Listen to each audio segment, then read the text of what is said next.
Hey everybody, this is Russ Carson Jr., one of the genealogists here at Family Tree Nuts, and we're in Madison County, Kentucky, about a mile or so south of Fort Boonesborough, built by Daniel Boone, and we're at a special place. And I got a special guest here with me today. Do you want to tell us who we are? My name's Amanda Thompson-Hughes, and I'm my family's family historian. Awesome, awesome. We're going to the house of your sixth great-grandfather, right? That's right. Captain Nathaniel Hart was my sixth great-grandfather. Wow. And he was one of the first settlers here. Awesome, awesome. Sixth great-grandfather. You see that we've got to go off the road here. We've got to walk through some thickets. There's a little trail here, but it's a beautiful early spring morning.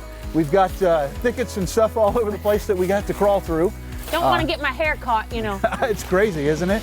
But there's some beautiful daffodils growing up on the other side here. But the site here that Captain Nathaniel Hart, of his original house here, Yes. and Captain Hart, I guess, came here. What's his story? What makes him and somebody we know? Well, the reason why he's kind of notorious, especially here in Kentucky, is he was one of the lead negotiators for the Transylvania Company. Awesome. Which was in 1774. Colonel Richard Henderson had a private endeavor to buy the land that is now Kentucky from the Native Americans. Right. And I think that he was part of that group, but then the negotiations kind of went sour. The Cherokee said, forget it, we're out of here. That's right. And he actually went after them like a day's ride to try to get them back to the drawing board. Right. He became good friends with them. I think they wintered with him one That's winter right. for supplies, for negotiations of the purchase and things like that. So he's very important to the whole establishment of this area right here. Yes, kind absolutely. Of thing. So, and then I guess he came here in 1775 with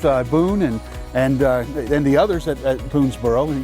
That's right, and he was one of the first, he was here while they were building the fort. Right. He actually, in Colonel Henderson's plans, Captain Hart was supposed to have cabin number 14. Cabin number 14. Now, how many people know that their ancestor was at Boonesborough and they know what cabin that he lived in? I'm jealous. It's pretty cool. I'm jealous of that. That's really cool. So he stayed here, right? He went from 1775. He never left the area, right? No, unfortunately he didn't. And I say unfortunately only because he was separated from his family for about 4 years, and he made 14 treks back and forth between Boonesborough and where they were from in North Carolina. And we know the trip took those days around 40 days to bring a wagon, through from western Virginia, North Carolina in here, but on horseback and such. Probably made it in about 10 days or so. About 10 days, yeah. And actually at one point we have a letter that was able to be preserved that he wrote his wife saying that he was sorry that he didn't make it back when he said he was going to. Oh man, yeah, that's rough. But I think that you said 14 times, but why did he come back and forth? Why didn't he just, well, first of all, why did he not just stay here to begin with?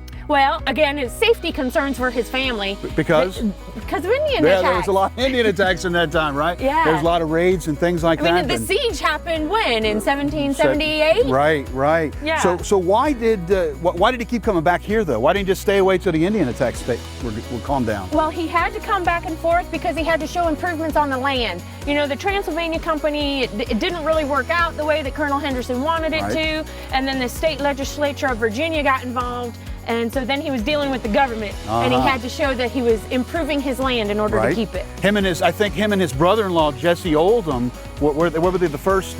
People have corn crop. They're registered as the first people in Madison County to have a corn crop. That's pretty neat. So they moved here or he came back officially and built this house right here. I think when was this house built? It dates to about 1779. 1779 right here, guys. Yeah, and his wife and kids finally came over about 1780. And this house was actually still standing. This is going to be a sad part of the story. Yeah. It was actually still standing until 1989 when it was burned by vandals. Yeah, and we do have a photo of that house that you can see there. We think this is actually the cellar that we're standing in front of, but it went to the left and to the right. It's a pretty large house. So he stayed here until 1779, and I think he had, 5,000 acres or something? Right. Going through all the land records and everything like that, if you add it all up, he had over 5,000 acres of land in Kentucky. Wow. But he lived a long time too, didn't he? Long in age?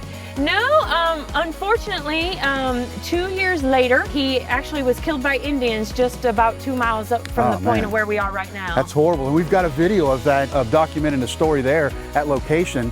And I think he's buried, Just about right across the street, about 50 feet away. Yeah, right across the street is an unmarked grave there, and we've got a video of that too you can check out. But his lineage kind of went on for a while. His daughter, Susanna, Did she marry somebody? Yeah, Susanna married a very important person in Kentucky history, Governor Isaac Shelby, before he was governor. Right, right. Isaac Shelby, the first governor of Kentucky, the hero of Kings Mountain, you know, where the Scotch-Irish whooped the loyalist British there in South Carolina in the Revolutionary War. And what about his grandson? Is it Thomas? Thomas Hart Shelby was one of the first people who bring thoroughbreds into Kentucky, so I think that's pretty important in Kentucky history. That's right, right. So that's your cousin, I guess, right? Yeah, a little bit removed, the first yes. people that brought. I guess that makes you Kentucky royalty, doesn't it? I suppose so.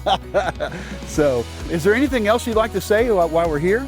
I just find it very surreal to be standing, you know, where my 6 great-grandparents lived. I mean, my 6th great-grandmother was cooking food, you know, and all of these things, and raising her kids and just living life. And I just find that very, you know, not a whole lot of people can say that. So it's just very special. It really is. It really is. It's kind of, is it spirit, you know, some people say it's kind of spiritual a little bit, you know. I just find it very, I'm tied to this place. I've always felt a draw. The first time I visited here, I was 10, and I've always felt a draw to this area. Right. So. Right, and you and I spent some time earlier looking at some areas that we've got that feeling we'll talk about. But anyway, thanks for bringing us here to this neat little spot. It's cool to be with an actual descendant of somebody at location kind of thing. So, hey, so here we are at the remains of the house of Captain Nathaniel Hart, the lead negotiator for the purchase of the Transylvania Company, which eventually becomes Kentucky. And hey, remember, family tree nuts. Let our nuts find the nuts in your family tree.